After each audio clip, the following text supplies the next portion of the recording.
Welcome back, gang. It's Deltia from Deltiasgaming.com, here with another ultimate class guide, this time for the Sorcerer in the Elder Scrolls Online. You'll want to watch this video for an in-depth analysis of the class, what makes you unique, the skills, the passives, and my opinion on the overall strengths and weakness of the Sorcerer. In the very end of this video, I'll have some sample build templates and link in the description if you want to stay up to date with the latest Sorcerer builds in both PvE and PvP. Also, make sure to click that like and subscribe, leave me a comment so this video can grow, and of course, come watch me live on twitch.tv/Deltiasgaming, where I play these builds and interact with you live. Thanks for watching.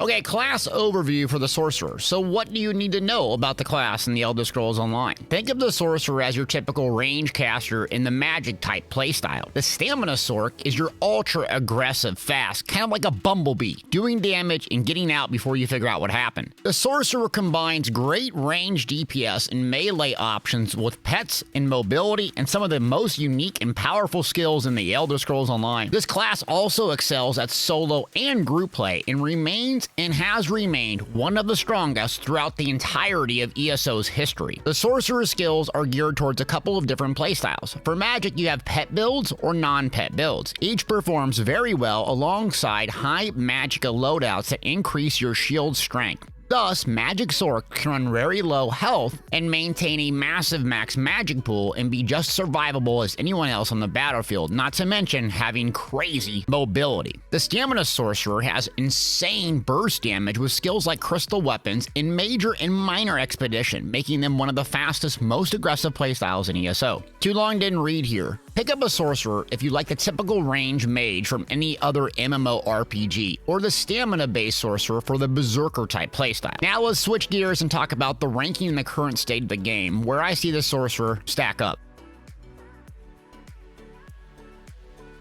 First up, we're going to cover the PvP Stamina Sorc, and I would rank A tier. The Stamina Sorc in PvP has incredible burst and speed, and is best played as a hit-and-run playstyle. The upside is, with skills like Crystal Weapons and Streak, you can melt single targets or groups and get away and do it again. The downside is you don't have the self-healing like a Dragon Knight or Templar, nor do you possess a class-based cleanse to remove negative effects. Thus, the Stam Sorc playstyle is constantly channeling Dark Deal for resources and healing, and smashing targets for a few seconds, rinse and repeat. One of the most unique playstyles in ESO. Next up is magic-based PvP, and I would rank A tier, and it's pretty close to being S tier. The Mag Sorc remains one of the best in the game for PvP, combining range, group utility with the pet for an insane healing, and high single target burst damage. You stack tons of max magic to get enormous shields, allowing you to get away with very low health and be incredibly survivable. You remain one of the best solo classes because you can zoom away and live to fight another day. It's hard not ranking Magic Sorc as S tier, and the reason would be is the lack of massive AoE damage in PvP that the Templar, Dragon Knight, and the Necro provide. Other than that, it's really good class and will be for the remainder of ESO's future. Let's switch gears and talk about PvE. So PvE DPS Stamina Sorcerer I would rank B tier. The Stam Sorc in PvE, especially solo, is great for new players or folks that struggle with survivability. With skills like Critical Surge, it's very survivable, and with pets, you can get great burst healing straight out the gate of the game. However, it lacks massive damage over time abilities that other classes have, pushing it down the list, especially later on in endgame. I'd suggest a Stamina Sorc if you're not concerned about being the #1 DPS in the game, but survivability is an issue, and you don't want to have to go maintain the Mythic Pale Order. Stam Sorc is right for you. PvE DPS Mag Sorc, and I would rank it S tier. Mag Sorc and the Mag Blade are neck and neck for the best DPS in the game in ESO, in my opinion. They possess great range, hard-hitting single target, AoE damage, and are both incredibly survivable. Not to mention, both have really good resource sustain. The advantage of the Sorc is the pet loadout. You can be very simple and offer crazy amount of damage and even burst healing as a DPS. Not to mention, it's extremely fast and an absolute blast to play. Mag Sorc is my second favorite range DPS to play because of this. Does it parse the highest in the game? I don't know. In actual content, You cannot beat the range, versatility, and ease of a mag Sorc. Next up is healer in both PvE and PvP, and I would rank it B tier. For straight burst healing on a mag Sorc, one could argue that they are simply the best. With Twilight Matriarch's burst healing potential incredibly high even on a DPS, this becomes very apparent in PvP, and you'll see a lot of damage dealers having this morph because it heals just so effectively. However, in PvE as a healer, the Sorcerer brings little to the group beyond their minor buff. Thus, you're reliant entirely on outside skill and gear for some type of group utility. And the Sorcerer tank, I would rank C tier. Tanking is where the class really lacks, and with almost nothing interesting to bring to a dungeon or a trial. The Sorc tank's positive is it has near infinite resource sustain and great resistances. However, endgame tanking isn't about that. It's about group buffs and debuffs, and the Sorc tank really doesn't bring anything to the table that's interesting or that useful. Now we're going to switch and talk about the skill lines and the passives, what they are, how to use them, and the morph choices, and typically what people use in ESO currently.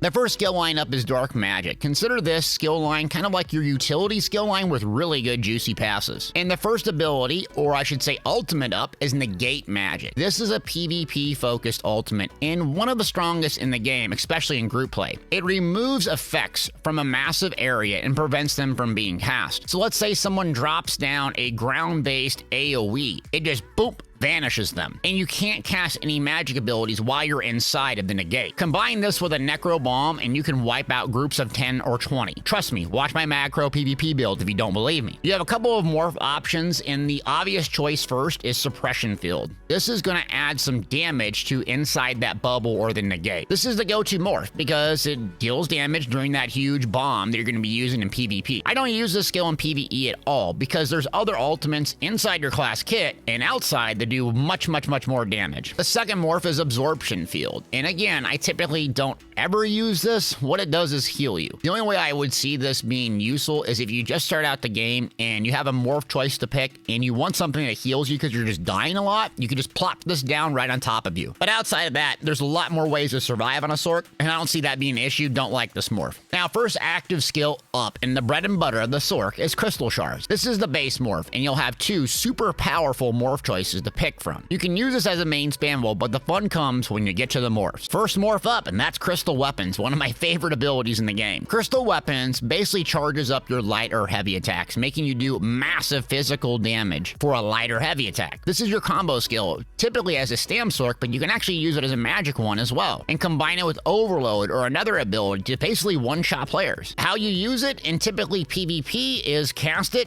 charge in with something like Streak, bang, hit like a hammer, turn around, light attack, use another ability, and boom, they're done. Outside of PvP, I typically don't use this in PvE because there's a much better spammable options. Next up is Crystal Frags, and speaking of spammable, this is typically your magic-based spammable both in PvE and PvP. This is one of the most fun playstyle loops. So what happens is, while you're casting magic abilities, you get a 35% chance to cast the next frag cheaper and harder hitting. What will happen is, while you're casting magic abilities, typically like Crushing Shock from the Destruction Staff, you'll hear this proc or sound effect, and your ability will light up a different color, like a lightish pink purple. Your hands will glow, and this is your sign that it's time to frag out and fire that cheaper, harder hitting frag. So the playstyle loop here is constantly casting magic abilities like typically a main spammable and waiting for that frag to proc and fire it out. However, there's another way to use this, and the double pet loadout, which we'll get to a little bit later, relies on Crystal Fragments as the main spammable. Even though it has a cast and channel time, you just sit there and cast it over and over. And casting it can actually proc an insta-cast and firing off for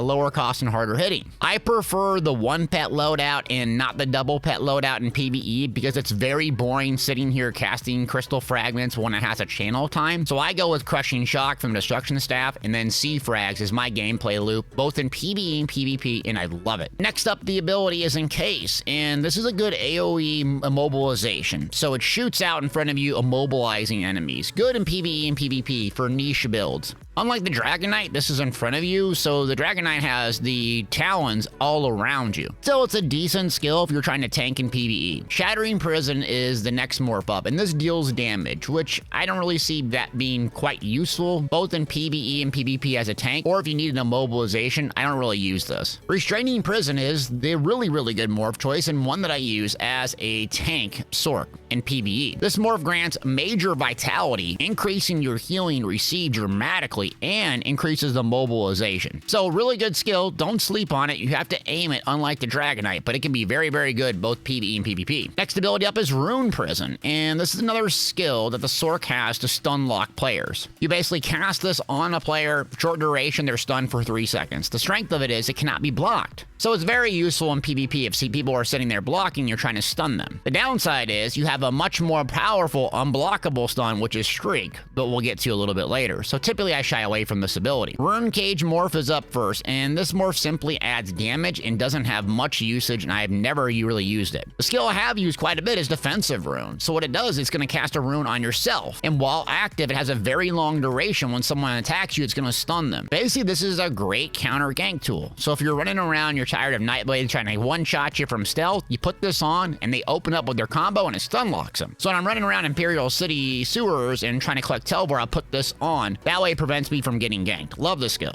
Next ability up is Dark Exchange. Here's the S tier recovery ability for sorcerers. The base morph provides some insane benefits. You're going to exchange resources and get health and magicka back, and magicka over time. This skill is mainly a PvP skill, as in PvE you'll use heavy attacks to sustain and synergies. However, when leveling, this can come very handy. You're gonna have 2 morph choices to pick from. First one up is Dark Deal. Dark Deal is going to bargain with darkness, exchanging magicka for health and stamina instantly and stamina over time. Consider this the stamina user-based skill line, and what I use on a tank or a PvP Stam Sorc. It allows the Stam Sorc to run basically 0 recovery and rely solely on this for sustain. The downside is the gameplay loop is very boring. You're constantly casting this in between fights over and over and over. Attack for about 5 seconds, peel back, cast this 3 or 4 times, do the same thing all over again. But it's insanely good, and it heals you too, which puts it over the top. The skill, however, can be interrupted. So it's a great counter if you're playing against Sorcs and you bash them when you see them channeling this. They'll be very surprised because very few people actually know how to do this. Dark Conversion is up next. Bargain with darkness to restore health and magicka instantly and magicka over time at the exchange of stamina. So this is the magicka version that I run. So I still use stamina, but what I'll do is I'll jack up my stat pool on stamina to be very high. You're talking about 18,000 stamina.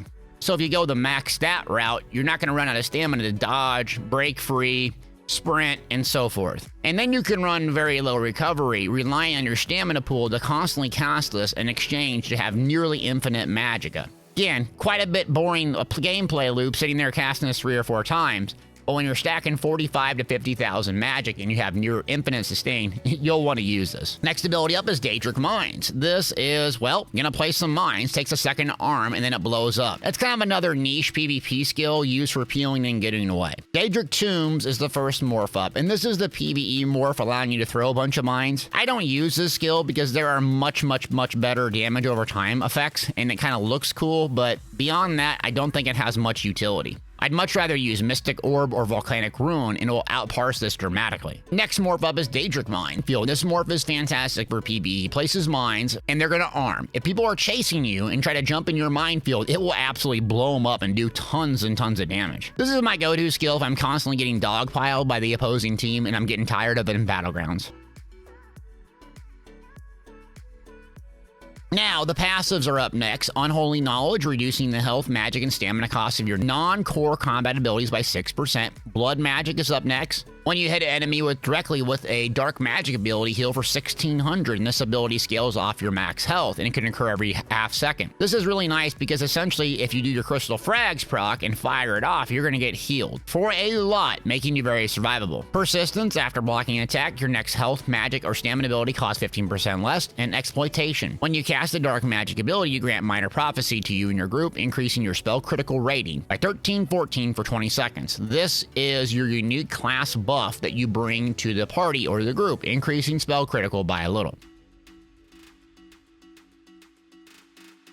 Next up is Daedric summoning skill line. Consider this the pet skill line. So having those on your bar will provide you a lot of benefit, and you can activate them for some other mechanics. First up is the ultimate, Summon Storm Atroth. This is one of the best ultimates in the game. Even the base does an incredible amount of damage. It costs very little, and it goes for a very long time. So consider it one of the strongest single target DPS tools in PvE in the game. And in PvP, in a 1v1, it's hard to counter. First morph up and the best is Greater Storm Atroth. This is over the top single target DPS. It's also going to grant Major Berserk when you activate the synergy. So it's great for you and another player as well. And it does an AoE stun, which is nice. The low cost and long duration means you can keep this up pretty much about 85 to 70% of the time if you're constantly generating ultimate. I do use a Destruction Staff ultimate when doing AoE trash pulls, or if I'm doing a dungeon, there's a lot of other mobs. But if you're in a trial and you want the single target most damage, Greater Storm Atroth, can't sleep on it.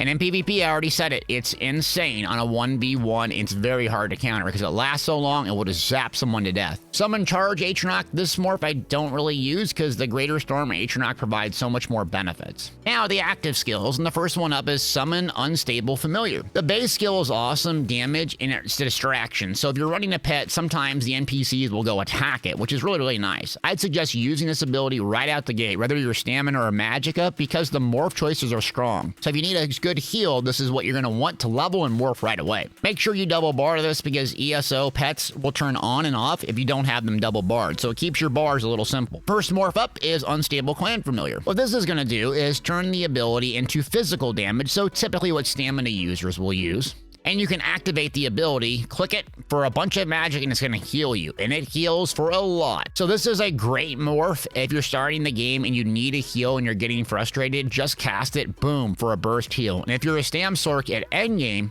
in PvE DPS, it does really, really good damage. And you can use it as a tank too if you need a burst heal. Good ability, great DPS, good choice. Summon Volatile Familiar. So this is going to be the shock damage, typical magic usage. So if you have good healing, you want some more DPS, this is the morph choice you're going to use. And this is pet 1 of the 2 pet loadout. And making your bars very, very simple because you have to double bar this. The pets will essentially do the work for you, and this one does a lot of damage in melee range. Next ability up is Daedric Curse. Consider this your hard-hitting damage over time that explodes with 2 pretty different morphs. Daedric Prey is up next, and this morph is going to deal damage after 6 seconds. It's going to explode, dealing damage to that target and AoE damage. While the curse is active, your pets are going to deal 20% more damage to that target. So this is kind of like your bread and butter damage over time if you're using the pet loadout. If you're using 2 pets, you're going to maintain this pretty much 100% of the time because it adds so much damage, and the pets pretty much do all the work for you. So your gameplay loop is keeping Daedric Prey up and just spamming crystal fragments waiting for a C-Frags to proc. Pretty boring, but it's incredible damage if you know how to do it. Next morph up is Haunting Curse, and the one that I typically use both in PvE and PvP. The 1 pet loadout or no pet loadout, it's great. It's going to deal damage after a little bit of time and then explode a second time. So it's very easy to maintain this because you don't have to constantly recast it. And if you can center around your burst around that explosion in PvP, you can do so much pressure to someone in a short window, they just go boom. Next pet up, and this is part 2 of our 2 pet loadout. This is going to be the Winged Twilight. You're going to have to double bar this, like I said earlier. It does a lot of damage just for having it slotted. And the base morph is insanely strong because you can recast it for magic and heal you or a target. It scales off of your highest offensive stat. Thus, even as a damage dealer, you can get massive burst healing with this in PvE and PvP. It's one of the strongest carrying skills in the game. The first morph up is Summon Twilight Tormentor. Tormentor basically is just going to do a lot of damage, even just for slotting it, never activating it. You're going to activate this when a boss is over 50% health and kind of keep it like a damage over time. Once a boss is sub 50, you just sit there and don't do anything. The Twilight Tormentor itself will just do a massive amount of damage. As you can see, this is why the double pet Sorc loadout is really, really good. You sit there almost AFK, maintain a couple of debuffs, and you're doing crazy amounts of damage. Pretty boring, but it's effective. The morph that I prefer in both PvE and PvP is Twilight Matriarch. The reason I prefer this is you can literally carry your team as a DPS in both PvE and PvP. Healer goes down, no worries, I'm gonna spam my bird. Tank goes down, no worries, I'm gonna dodge roll a bunch and spam my bird. Everyone's near death in PvP, no worries, I'm gonna spam my bird. Because it's gonna do a decent amount of damage just sitting there and not doing anything. You can recast it and it's gonna heal you and another target for a whopping amount of health. And it scales effectively as a damage dealer. So as a DPS, if you want to carry someone, you got to use this. In PvP, if you want to carry your team, you got to use this. It's not as nearly as much damage as a Tormentor, but if you struggle, you're playing with pugs and people are dying, you got to slot this thing. Next ability up is Conjure Ward, and so this is quite unique. It's basically your survivability tool as a magic sword. It's going to surround you with the damage shield and your pets. And the damage shield is capped off at 50% of your maximum health. Don't worry so much about the max health as this is capped. You're typically not going to reach that. The biggest thing you need to worry about is it scales in effectiveness off of your max magic. Thus, you have tons of max magic, you have really, really big shields, and your health doesn't even move. So typically what sorcerers do in PvP is stack the stat max magic, which applies to both your damage, your healing, and your shield. So if you get to 45 to 50,000 max magic and you constantly keep them up, they'll never touch your health bar, making you incredibly survivable with running 25,000 health.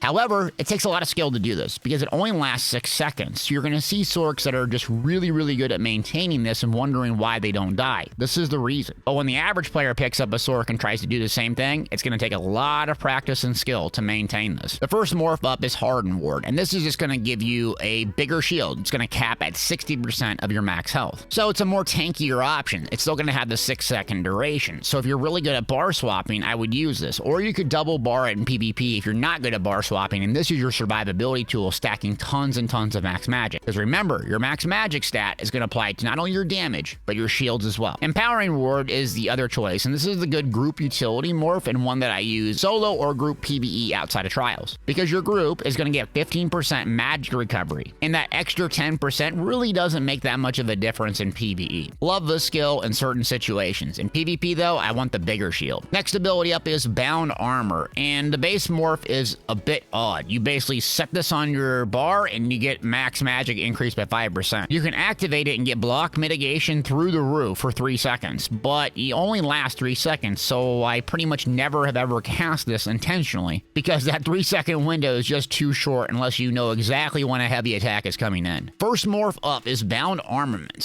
So what this is going to do is cause your light and heavy attacks to essentially build stacks. At 4 stacks, you can reactivate the ability and deal a lot of physical damage.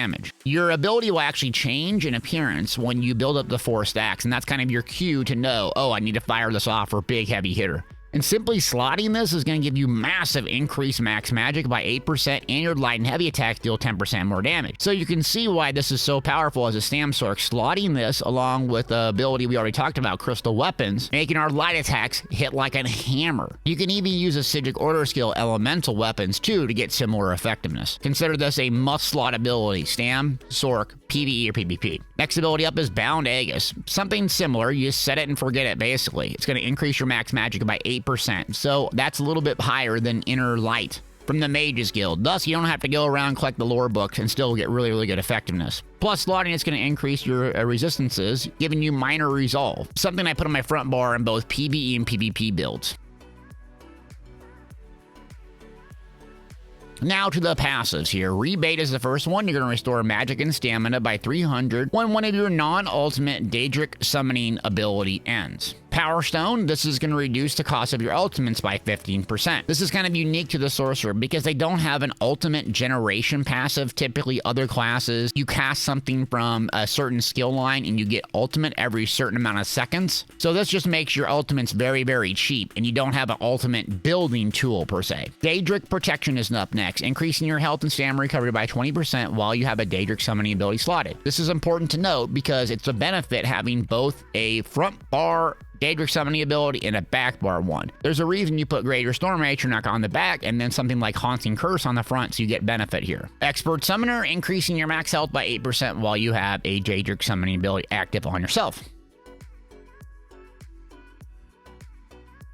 Now let's get to the Storm Calling skill line. Consider this skill line really good damage along with one of the best survivability skills and mobility skills in the game. The ultimate is Overload, and this is your burst ultimate that you can combine with crystal weapons or elemental weapons to essentially one-shot players. I've been on the receiving end of this and it's not a whole lot of fun in PvP. In PvE, it's not that good anymore. It used to be really good in VMA solo arenas back in 2016, but it's just been nerfed to the ground and the Greater Storm Atronach just going to outperform it. environment. You have two morphs to choose from, and Power Overload is kind of the PvP morph. It's just going to nuke players, adding some more damage. Typically, you'll cast elemental weapons first and have Power Load active and fire it out. Energy Overload is up next, and it's just basically a resource sustaining tool. I don't really ever use this ability in PvE and PvP because there's better ways around this. Also, you're not going to get a third bar like you used to in Elder Scrolls Online by activating this. So, kind of a meh ability outside one-shotting people in PvP. Now the active skills, and Mage's Fury is up next. This is the Sorcerer's Execute. The downside is, you're going to start using this at or around 20% health, both in PvE and PvP. If you don't know, in Elder Scrolls Online, executes mean that at certain HP percentages, this will outperform your crystal fragments,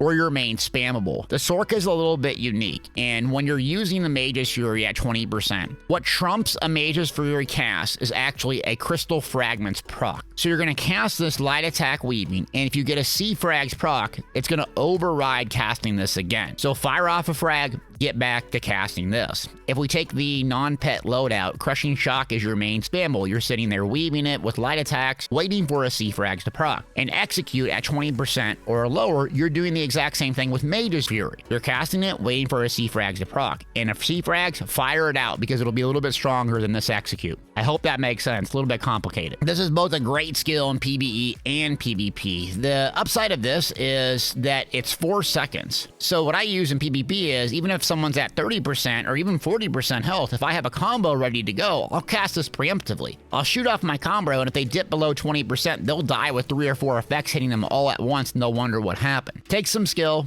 got a PvP build if you're interested in knowing more. First morph choice up is Mage's Wrath, and this is going to be the one that deals AoE damage, and typically the morph that I choose, because sustain on Mag Sorc is very easy. The other morph here is Endless Fury. This is a good morph if you struggle with resource sustain, especially playing solo PvE, and you want tons of sustain. Next ability up is Lightning Form. This is your armor buff that I primarily use in tanks in PvE and PvP, and both magic and stam builds because the armor buff is so strong. It has a very long duration, so it's going to be pretty easy to maintain, so consider this a priority skill in all the contexts in ESO. Hurricane is the first morph up, and this is kind of unique because it grants minor expedition, giving you major speed. If you don't know, you can stack minor and major buffs on top of each other. This allows the Sorc to be very, very fast, and it does really good damage, physical damage, as it grows and scales. You'll want to consider this your top priority skill in both PvE and PvP context because it does so much for you. The magic-based morph is Boundless Storm, so this is still going to give you physical and spell resistance. It's going to give you major expedition for a brief time, and it's going to turn into shock damage. It does a decent amount of shock damage. I primarily use this in PvP and don't use it too much in PvE DPS because there's better skills that do a lot more damage. Lightning Splash is up next, and this is a decent damage over time effect that you can place at range. The benefit is allies can activate a synergy with it. Endgame PvE, if you don't know, synergies are sought after in group play due to the Undaunted command passive. The more morphs you have, essentially,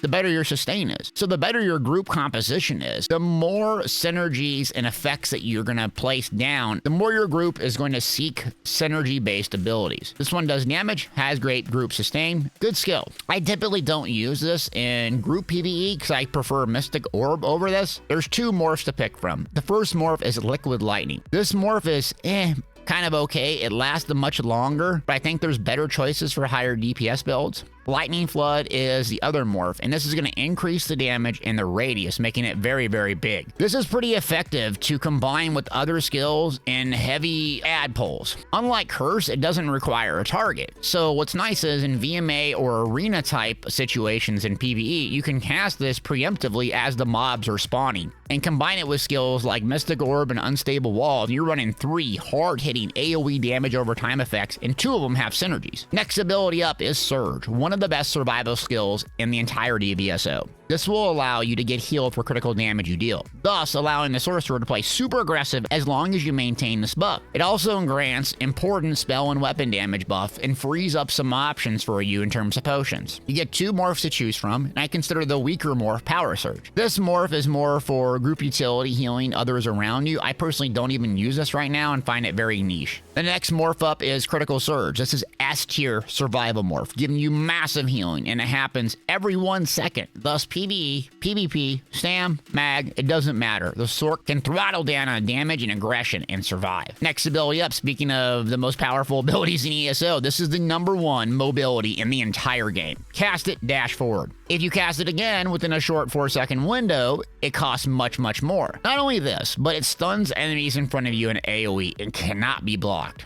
Bolt Escape, just base morph, does so many things for you I could write a novel. Stuns enemies in PvP. Getaway tool to cover massive distances, and it looks incredibly cool. I don't use this in PvE really, but PvP it makes Sorc worth playing just to be able to cast this ability. Streak is the morph that I typically go with, and with this ability you're going to add damage to the skill, and it's a lot of damage. How I use this in PvP is load up a crystal weapons, charge through someone, turn around, light attack, boom. It's so much burst damage it's hard to counter. And you can also use it as a getaway tool, so it's offensive and defensive. It makes a Sorc worth playing. Ball of Lightning is the morph that I typically don't go with because it's primarily used just to zip away. But if you want to zip away and avoid projectiles, this is the morph you go with. Now let's talk about the passive skills. Incapacitator, increasing your magic recovery by 10%. Energize, increasing your physical and shock damage by 5%. And Amplitude, increasing your damage done by 1% for every 10% current health the enemy has. Expert Mage, increasing your weapon damage and spell damage by 2% for each Sorcerer ability slotted. So this is unique to the Sorcerer and a good reason to front bar a lot of the skills in the Stormcalling skill line. Okay, that is all the skills in the passives. Now I'm going to slide through some images of some recommended builds just in case you want that. Always check my website because I'm able to update those on my website, but this is going to be some options if you're just looking for some quick where to pick up a mag Sorc, PvE, PvP, Stam, tank, healer, you name it.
Well, gang, that is the Sorcerer Ultimate Guide. Hope you got something out of this. Sorcerer has been good day one in the Elder Scrolls Online and will continue to be one of the best classes in the entirety of the game. So you're going to want to pick up this class if you like the typical mage from basically every other RPG or MMORPG in the history of the game.